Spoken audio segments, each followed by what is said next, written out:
She warned them to stay away. They didn't listen, so she made sure they never dared to try again. Tasha Williams had poured her heart and soul into everything she owned. Yet she took immense pride in her home, a stunning 2-story house in Chandler, Arizona. It wasn't just a house, it was her sanctuary, a symbol of years of relentless hard work, sacrifices, and discipline. The backyard was her favorite place, a personal oasis framed by tall, swaying palm trees. But the true centerpiece was her pool, a pristine, crystal-clear beauty she maintained with absolute care. She wasn't one to boast, but if anyone had earned the right to feel proud, it was her. She built this life from the ground up. No handouts, no shortcuts, just sheer determination. Her neighborhood was a blend of long-time residents and new homeowners. Some were warm and friendly, others kept to themselves. Tasha was fine with either.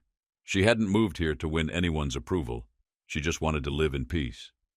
But peace? That didn't last long. The first time it happened, she tried to brush it off. One Saturday afternoon, she returned home from errands only to find something strange. Wet footprints trailed from her backyard gate to the sidewalk. Her stomach tightened. Maybe it was a landscaper, she reasoned, or a utility worker. But then she saw it, a damp towel carelessly tossed over her fence. A sinking feeling settled in her chest as she scanned the yard. The water level in the pool was lower than it should have been. Her pool float had been moved, and a half-empty soda can sat abandoned on her lounge chair. Someone had been here. Someone had used her pool. She took a steadying breath, trying to stay rational. Maybe it was just a kid, a dumb, reckless mistake. Maybe they panicked and ran when they got caught. But when she asked around, the responses she got made her blood boil.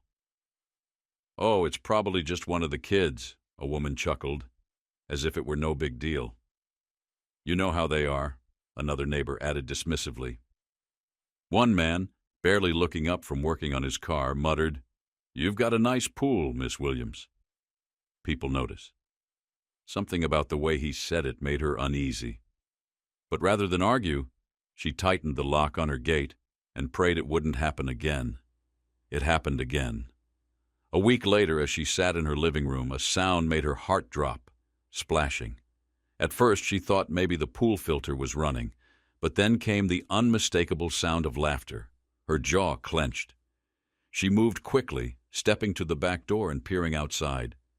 And there they were, a teenage boy swimming in her pool like he belonged there. A girl, possibly his sister, sat at the edge, dipping her feet in the water, completely at ease. Tasha's fury ignited. She flung the door open so hard it slammed against the frame. "Excuse me?" The kids jumped, their faces going pale. The boy scrambled out of the water, dripping and stammering. I thought—" He struggled for words. "We didn't think you'd mind." Tasha's glare burned into him. "You didn't think to ask?" Her voice was sharp, disbelief laced with rage. Who were these kids, and who the hell did they think they were? The girl mumbled something about living 2 houses down before she and her brother bolted through the gate, their wet footprints smearing the pavement as they fled. Tasha stood there, gripping the dripping towel in her hands, her heart hammering against her ribs. A mix of anger, disbelief, and sheer frustration churned inside her. She wanted to let it go, to take a deep breath and convince herself it was just kids being reckless. But then came the excuses. The next day she marched over to their house, expecting some semblance of an apology, a hint of remorse from their parents. Instead, she was met with nothing but dismissiveness. "Oh, come on," the mother scoffed, rolling her eyes. "They're just kids, it's hot. What's the big deal?" Tasha blinked, momentarily stunned by the sheer audacity of the response. "The big deal?" She inhaled sharply, forcing her voice to remain steady. "The big deal," she said, each word deliberate, "is that this is my property, my home, my pool, and I don't recall handing out invitations." The father, standing with his arms crossed, barely concealed his irritation. "You're being dramatic," he muttered. Dramatic. That word, the one people loved to toss around whenever they weren't the ones being disrespected. Tasha clenched her jaw, biting back the words she truly wanted to say. That evening, she installed security cameras, hoping that clear evidence would finally send a message. Maybe, just maybe, this would put an end to it. But it didn't. For 2 weeks, the cameras seemed to do the trick. No footprints, no wet towels, no strangers lounging by her pool like it was a public amenity. Tasha let herself believe, however cautiously, that they had finally gotten the message. But then, on a blistering Saturday afternoon, she pulled into her driveway and noticed something that made her pulse quicken. Her side gate, the one she always kept locked, was slightly ajar. A cold, creeping sensation spread through her as she stepped out of her car, her breath shallow. She rounded the corner, and the moment her backyard came into view, she stopped dead in her tracks. Her yard was full of people, not just kids, adults. Grown men and women, sprawled out in her lounge chairs, beer bottles littering the ground, someone's toddler splashing in the shallow end of her pristine pool. A folding table had been set up, covered with snacks, as if this were some planned neighborhood gathering. Tasha's vision blurred with sheer rage as her eyes swept over the scene. And then she saw her. Sandra from 3 houses down. A woman who had never so much as waved at her before was now lounging in her backyard like she owned the place. When their eyes met, Sandra had the audacity to smile and wave. "Hey, girl, hope you don't mind," she called out, completely unbothered. "It was just so hot today, we figured we'd cool off." Tasha felt something inside her snap. Mind. Oh, she minded. Her voice was calm, too calm, the kind of calm that came just before a storm. "Every single one of you, get out now." The reaction was mixed. Some people froze, their faces paling as if suddenly realizing they'd been caught. Others exchanged glances, clearly trying to decide whether she was serious or just overreacting. Sandra scoffed, rolling her eyes. "Oh, don't be like that. It's just a pool. You weren't even home." That was it, her anger simmering beneath the surface. "It's not just a pool.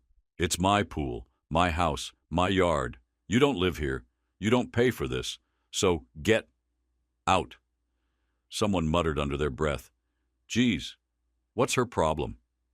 Her problem? Her problem was that these people had no respect, no boundaries, no basic decency. Her problem was that they treated her home like a free-for-all, while dismissing her as if she was the one being unreasonable. Tasha didn't waste another second arguing. She stormed over to the pool equipment box, ripped open the lid, and grabbed the remote. With one press, she shut off the pool filter. Then she yanked the cord to the speakers, cutting off the music. Silence. Her voice was cold, firm. "I'm calling the police." That got them moving. Fast. Drinks were snatched up, towels hastily wrapped dripping bodies, conversations short as people for their belongings. Within minutes, her yard was emptying. But Sandra, with her infuriating arrogance, had the nerve to shake her head as she walked past. "You don't have to be so uptight," she muttered. "Nobody was hurting anything." Tasha stood still, jaw tight, fists clenched at her sides. She watched as the last of them slinked away, then marched to the gate, slammed it shut, locked it, and exhaled a slow, measured breath. She knew one thing for certain. This wasn't over. She had tried everything. Talking, reasoning, cameras, locks. None of it had worked. It was clear now they weren't going to stop. Not unless she made them. So, she was done playing nice. Tasha sat at her kitchen table, eyes locked on the security footage from earlier that day. She watched them, laughing, lounging, drinking, acting as though they had every right to be there. Entitlement dripped from every frame, and her anger, once just a simmer, now burned white-hot. Fine. If respect wouldn't stop them, something else would. The next morning, she made a trip to the hardware store. She picked up 2 industrial-strength locks, one for the side gate, one for the pool equipment box. The old ones were strong. These, unbreakable. Then she went online and ordered something special. Not chlorine, something stronger, something revealing. a little-known trick used in public pools to expose rule breakers. A harmless chemical that wouldn't cause harm, but would make damn sure no one would ever sneak into her pool again. Pool dye. The next time someone decided to help themselves to her backyard oasis, they'd be in for a very unpleasant surprise. If even one of those freeloaders dared to sneak into her pool again, they'd leave looking like something straight out of a sci-fi horror movie. The harmless but highly effective pool dye would make sure of that. Bright green, splotchy, impossible to hide. It was the perfect consequence for their complete lack of respect. But for Tasha, that was just step one. She wanted something more. Something that would not just stop them, but make them think twice before ever setting foot in her yard again. So the next morning she drove to a local sign shop and had a custom warning sign made. Something that would make anyone hesitate before even considering trespassing. By noon she had it drilled right into her fence, positioned where it was impossible to miss. Warning: pool chemically treated for unauthorized use. Exposure may cause rash, severe itching, or temporary skin discoloration. Was it a little extreme? Maybe. Was any of it actually true? Not at all, but they didn't know that. To sell the illusion even further, she placed an empty hazardous chemical container near the pool pump, something a friend in building maintenance had given her. It looked official, intimidating. Now all she had to do was wait. And it didn't take long. The next hot afternoon she sat comfortably by her window, iced tea in hand, watching. The neighborhood was quiet, the air thick with heat. For hours, nothing happened. Then, just as expected, 2 teenage boys strolled past her fence. They paused. One of them squinted at the sign, reading it out loud. The other leaned in, whispering something while pointing at the chemical container by the pump. They stood there, debating. Then, without another word, they turned around and walked away. Tasha smirked.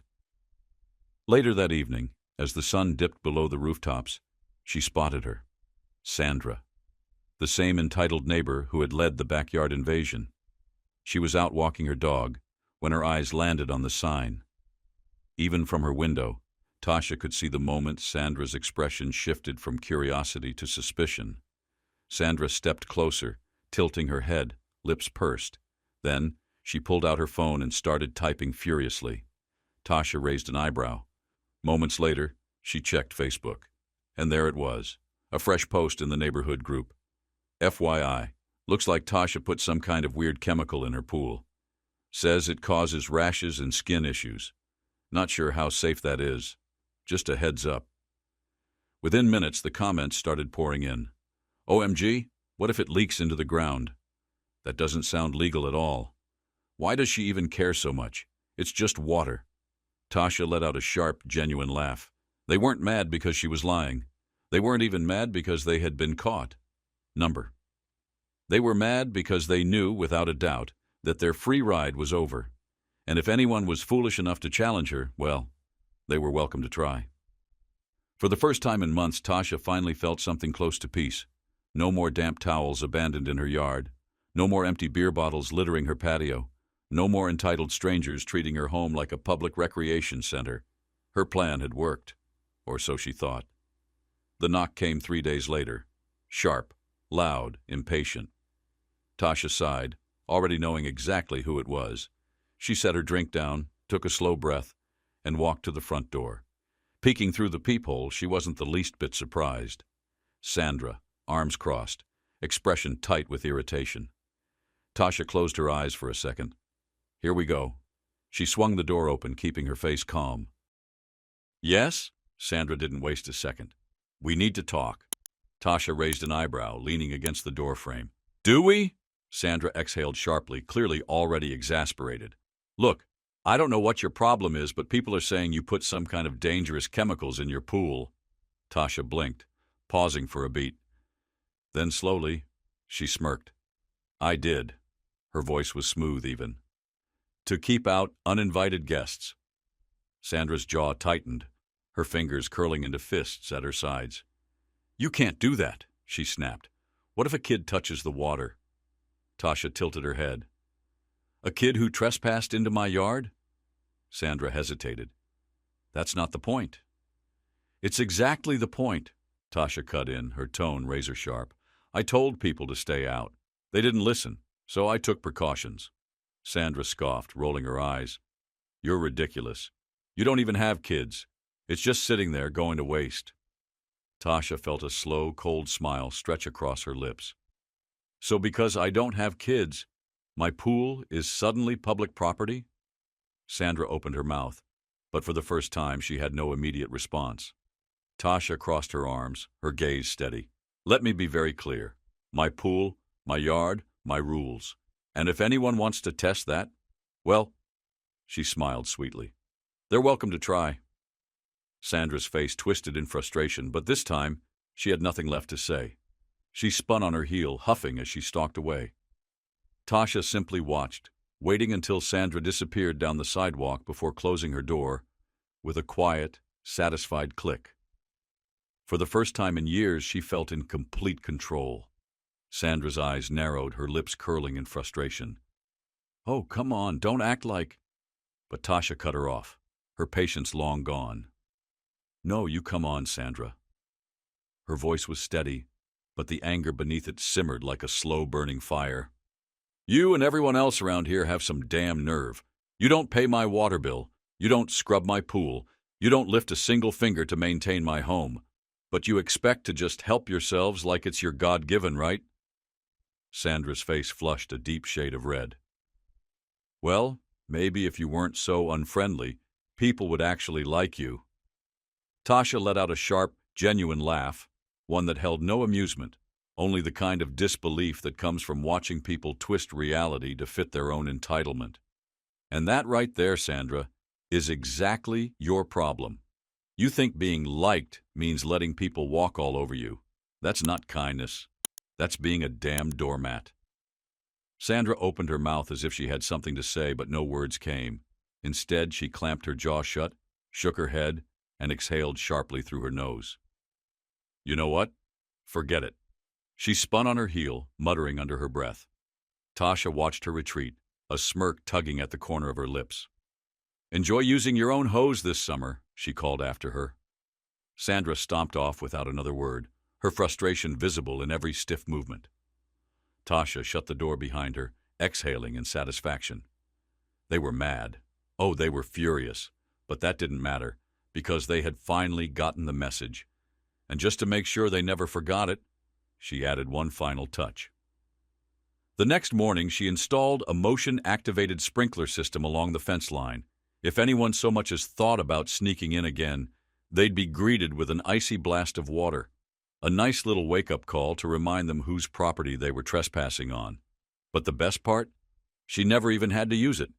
Because after months of boundary stomping, after countless acts of entitlement, nobody tried again. The freeloading days were over, and for the first time in what felt like forever, Tasha finally had her peace. Her backyard, quiet. Her pool, untouched.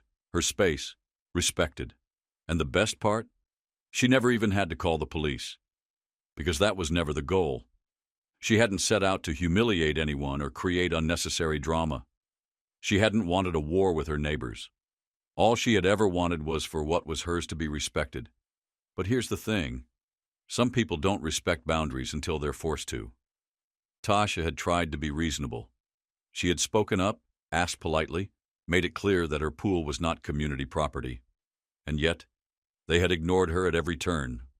But the moment she flipped the script, the moment she stopped asking and started enforcing, they backed off. Because at the end of the day, people will take as much as you let them. It doesn't matter if it's your time, your space, your energy, or even your damn swimming pool. If you don't set boundaries, someone will walk all over you. So, was Tasha being petty? Maybe. But was she wrong? Not even a little bit. Now what about you? Have you ever had to stand your ground when people tried to take advantage of you? Or better yet, how would you have handled this situation? Drop a comment below and let's talk about it. And if you enjoyed this story, don't forget to like, subscribe, and hit that notification bell for more. Thanks for watching. And remember, respect is earned, not given.